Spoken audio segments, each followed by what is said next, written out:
Hi guys, what's up? Alright, I haven't done a video talking about the silliness of hardcore religious people and creationists, so I guess I might as well fill in that gap, huh? You know, sometimes I wish that my older videos were still being looked at every now and then by the vast number of thinkers and, you know, smart people who happen to make up the numbers of my subscribers. Because my older videos tend to be perused more often than not by the idiots. And I noticed that there's a certain set of videos that get touched over and over and over again by these fools, and I think I've told you guys this before in a different video on a completely different topic, but my videos on the martial arts myths and Jitsu tend to be visited a lot, and my evolution videos, which I really think I should update those because there's a couple of things that need to be explained in them, but by and large those still get touched by, you know, the idiots. And this is no different.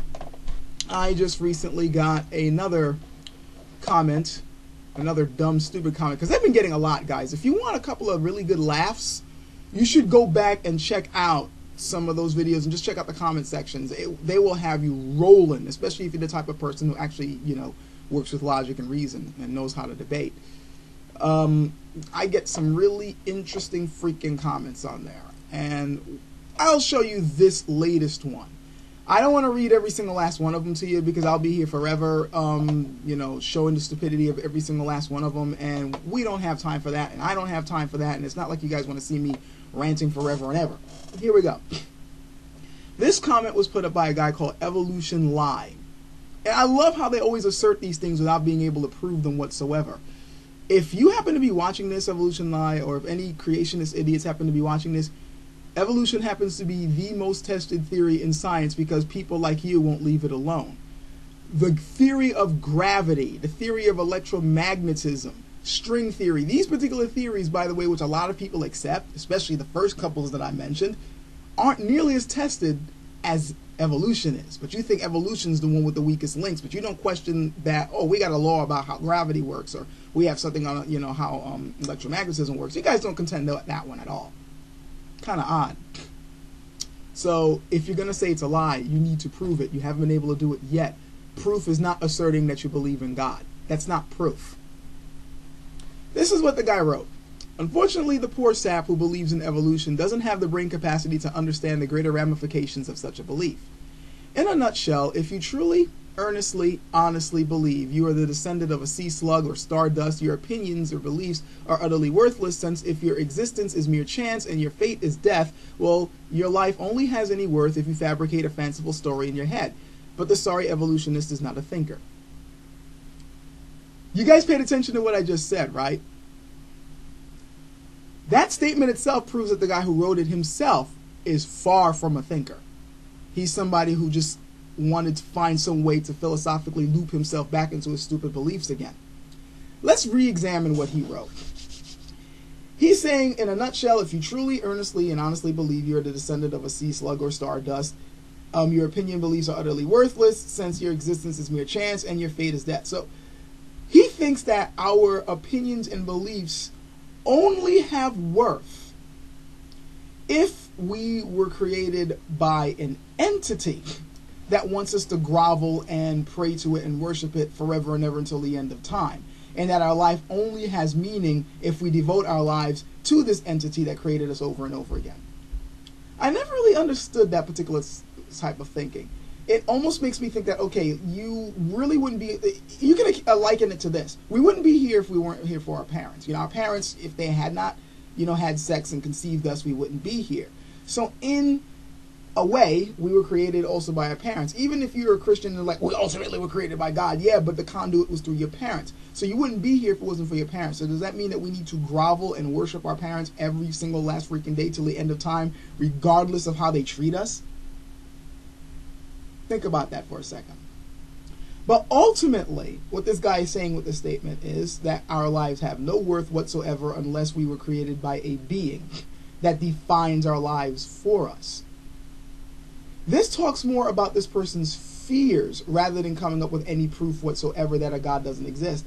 All this guy is basically saying is, oh, there must be a God, since I don't think our lives would have any meaning whatsoever if there isn't. That's not proof of anything. That's only you describing that you are terrified of an existence where you weren't created by some entity that wants you to grovel under it. That's not really proof of anything. That's just your own philosophical mental masturbation and hoping that somehow you can have meaning through some outside influence rather than finding meaning in your own life, which is ultimately what our human existence is about. We do define our own lives, and our opinions and beliefs have to have some sort of meaning, at least in the society that we are creating for ourselves. If we do not believe that our own opinions have any worth whatsoever, and that everything has to ultimately come from God, and that worth and meaning only exists and only have any real value if it comes from a God, then that means just about every single last thing that we've been doing in our modern society is worthless. That, by the way, includes your value system and your government. I am willing to bet money that the person who wrote this comment is yet another American who believes in the American way and democracy and power to the people, and might even be a Tea Party supporter and whatever, and they always talking about how governments need to answer to the people. Well, such notions, believe it or not, become worthless if you think that everything has to come from a God, because notions like democracy and a government that's run by the people can only have any real standing if we believe that we define our own worth, and that we define our own governments, and that we define our own values. Because in order to say those things, that would mean that we are defining our own destinies. We are the ones who are sitting down and mentally hashing out what we personally think our lives are supposed to be like, and what ultimately the end goal is for human existence on this planet. In order for you to believe that, you have to realize that there is no outside influence determining this. You yourself have to come up with how you think your life should be and what you think a worthy life should be. Not what some outside influence thinks your worthy life should be. If you believe that it should be that outside influence that determines your worth, then you shouldn't be living under a democracy, because ultimately a democracy is a type of government where people have to constantly come up with the rules. Now, you should believe in a totalitarian sort of government where God mandates everything. This is a logical course of action, and this is why we've had monarchies in the past before people started realizing, hey, we're the ones coming up with this shit. It's not a God, it's us. You can't really believe in the concept of human beings being able to determine who's going to rule over them, which is what the Declaration of Independence is all about. Being able to establish and abolish your own governments. If you believe that government comes from on high, and if you believe that ultimately these values and the rights that the government is protecting only come from on high, you have no right whatsoever to enforce them. Only God can, and only God can pick and choose the people that he wants to dole out the rights or take those rights away and to rule over you, as of course the avatar or the middleman between you and God, which is the way it used to be run around here. And we've seen in the past what happens when you're under governments that rule like that. It's constantly filled with all types of corruption and graft and BS, because there is no God, and the people who rule that way know that and are using your gullibility to take advantage of you. It's rather interesting how they do not connect the dots this way, which goes and proves that the people who point out the flaws in creationism and religion aren't the people who aren't thinking.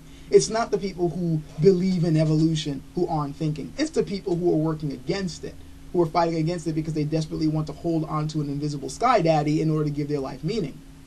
The ultimate irony in this is that this guy is basically criticizing anybody who believes in evolution, saying that they have to come up with a fanciful story in their head to give their lives meaning, when this guy is doing just that in order to give himself a feeling of worth, because he believes that unless he believes in the invisible God fairy tale, his life has no meaning.